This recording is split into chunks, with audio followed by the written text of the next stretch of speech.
Look at this. Their entire team was rushing back, and he's just kind of like, what are you guys doing? 1, 2, 3. He called all 3 of them out on that play. Kyrie had 25 in the first half. Third quarter now. Nets continue to make a run. Razzle, dazzle, Kyrie Lrving. I don't know what else there is to say. Like, the kid, he has no offensive flaws. The way he can play, the way he can handle. You look at this, he takes his time. He's like, okay, this is going to be one-on-one. I'm going to get the shot that I want. And look, the crowd is standing up. Everyone's cheering because he literally did this for 48 minutes last night. That's a step-back 3. Kyrie with 43 points as the game goes to overtime. And so we had a thriller. Now let's get to how the game is decided, because Kyrie had a huge night, but this is a good game. In the OT, Lrving, again, for 3. No, but an offensive rebound. They get another chance. Kyrie, yes, he's got 48 points. Yeah, great shooters, great scorers have short memories, right? He misses that one, he just tees it up. But here we have they had a chance to go early. And look, only Kyrie can fall down, roll over, get the ball up, and still get a shot. Watch this. Only Kyrie Lrving in NBA history can do this and have the ball and be able to get this shot. Now, yes, he did not make it, but there's only one person in the world that can do that. Timberwolves win by 1. Kyrie scores 50. Just a Jersey kid playing for his home team. It's nothing like it. This has been brewing since I was in 4th grade. I didn't know it was going to happen at this point or this age, but it's here, and I just want to take full advantage of it and just be happy. What does it mean to you to get 50 in this situation? The job wasn't done, so that 50 just goes into just another few numbers that, it holds value, but not really when you don't get a win. So Kyrie not that impressed, but what he did last night was historic. According to Elias, his 50 points yesterday were the most by a player in a team debut in NBA history. You see Kiki Vandeweghe and Wilt Chamberlain also on the screen. So with Kevin Durant not going to play this year, is this what we should expect Brooklyn to look like pretty much? And I should point out that you do the game. You did the game last night, and you do a number of the Nets games on yes. So is this what you were expecting this team to look like basically all year? Well, not 58-7. And again, we're going to talk about he didn't even have a turnover. So, he was all over the place. But the Nets have a lot of talent, right? And it's not going to be just Kyrie. Part of the reason why, the Brooklyn Nets, the Clippers were very attractive to free agents this summer is because there's other talent there. You're talking about Spencer Dinwiddie. You're talking about Jared Allen, Karis LeVert. But Kyrie is going to be the focal point. He's going to be the guy that makes this engine, go in this car. It's going to be impressive. So listen, he was brilliant. He scored 50, and he made it one of the most interesting season openers I can ever remember. That said, let's talk about the decision on the last play. We'll set the stage for you.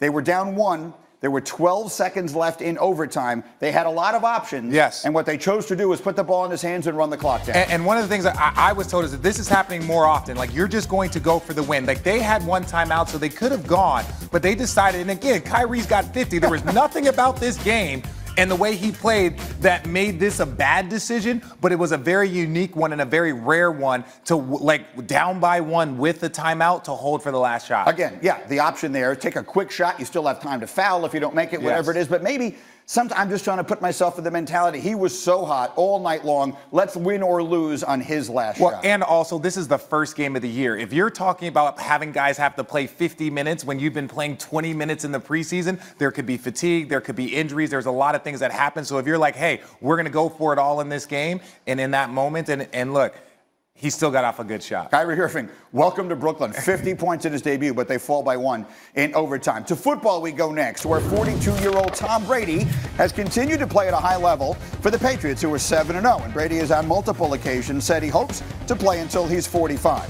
But speaking before his game on Monday night, Adam Schefter, you brought up the notion that Brady could be nearing the end of his time in New England. Brady was asked about that yesterday on WEEI. For me, football at this point is all borrowed time. I never expected to play 20 years, and I'm playing on a great team, and, it's just been an incredible 20 years of my life. One day I'll wake up and I feel like, okay, that'll be enough. And it'll be after this year, I don't know if it'll be 5 years from now. Okay, so Shefty is with us here, and obviously you said that on Monday night. A lot of people had a strong reaction, and I know it was important to you to point out you weren't reporting that he's leaving. You were just pointing out the obvious circumstances He has a deal that will void at the end of the year. He's selling his house. His trainer is selling his house. What can you tell us about your thoughts? Well, these are his decisions, correct? These are acts that he's put into motion. And I don't think he knows how it's going to play out after this year. But I think there's a possibility that this is his last season in the NFL. It's a possibility it's his last season with New England. It's his possibility that he just moves on and goes somewhere else. He doesn't know how it's going to turn out. We don't know how it's going to turn out. But again, just look at the basic facts. And that's what I said.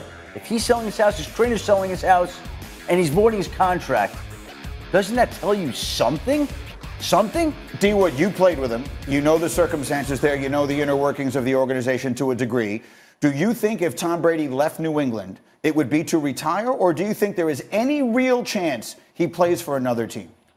Oh, I definitely think there's a chance. We've always heard, I think everyone at the table have heard, is it Belichick or is it Brady? Mm-hmm. And I think, a lot of times with everyone, there's some sort of ego attached to that. So if I'm Brady, as much as my legacy is tied to New England, wouldn't you be tempted to try to test that to see which side we can answer that question? It goes back to, you can say it for both sides, because it appeared that Belichick wanted to move on from Brady and maybe win some championship with Jimmy Garoppolo and show that it wasn't just Brady. So I can imagine that Brady probably fantasizes about getting to another situation, winning the Super Bowl there, or dismantling a Belichick-led defense and showing how good he really is. Yeah, to me, Brady's playing with house money. So at this point, it doesn't really matter what he does. Now, if you're Brady and you're 42, going on however old he is, he will be 43 next season. If you're going to be 43, I don't see why leave, because realistically speaking, you're going to go up and beat Belichick and the defense that they have and the youth that they still have. Right? Like, he's Tom Brady. He thinks, and he probably can do something like that. And we're all talking about it from a football perspective, but sometimes it's a personal perspective too.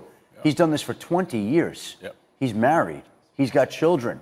They have needs and desires and wants. And I think the personal perspective also stretches to that locker room. Like, I haven't been in a locker room like you, Damian, but like, I'm around the league and I hear that being a part of a Belichick-led team isn't always a great experience. You might win and you may go on to get a big contract elsewhere, but guys are kind of relieved when they get out of there sometimes. Well, I mean, he's been there too long for that to be the mindset, right? He's 42 years old and he's won 6 championships, so things have worked out pretty well for him there. And as far as the whole Brady or Belichick thing, forgive me for saying that's the most ridiculous question in the entire world. This is the most successful run in the history of a sport that's been around for 100 years. You don't do that with one person. You do it because they're both the best at what they do. It was the perfect marriage of the best coach and the best quarterback who happened to be on the same team at the same time for 2 decades. Agreed, but the egos are monstrous. Right. And whether you think it's a ridiculous question or not, it's something that I can imagine. If you're the greatest of all time, there is one white whale left to beat. Maybe it is beating your own mentor. I'll just say this. The notion that Tom Brady would go someplace else and play there at the age of 43 is ludicrous. No, it is ludicrous. No. You don't think it's ludicrous? No. I don't mean that he would do it. I don't mean that I say there's no chance he'd do it. I mean the notion of doing it would be crazy. Greeny. He's going to go to Chicago now and try and win a championship. You're talking about 44 years old. You're talking about 2 alphas, okay? 2 alphas, and I'm telling you right now, that question is something that a lot of people ask about and don't think that it doesn't play in their minds at some point. They haven't heard it throughout their career. The kicker is, D. Wood, to Greeny's point, if Brady does leave, nobody wins. Belichick doesn't win, Brady doesn't win, and the fact of the matter is, what do you get out of it? Because think about, at least me being the young buck on the thing, I respect the Dirk Nowitzkis, the Kobe Bryants, the people that you see that stayed in one place and dominated that whole time. What does Brady win by leaving? What's going to change? There's nothing left for him to gain in New England potentially. Winning 7 titles isn't going to make us think any more highly of him. That is true. If he goes somewhere else and wins a championship and gets past Belichick, and that it's something, it matters. Final word on this, Shefty. I would just say, look, there are 3 options, right? He's either staying in New England, he's retiring, or he's going to go play somewhere else. I would think of those 3. That staying in New England, to me, would seem like the least likely option of the 3. But we'll see. The least likely option of the 3.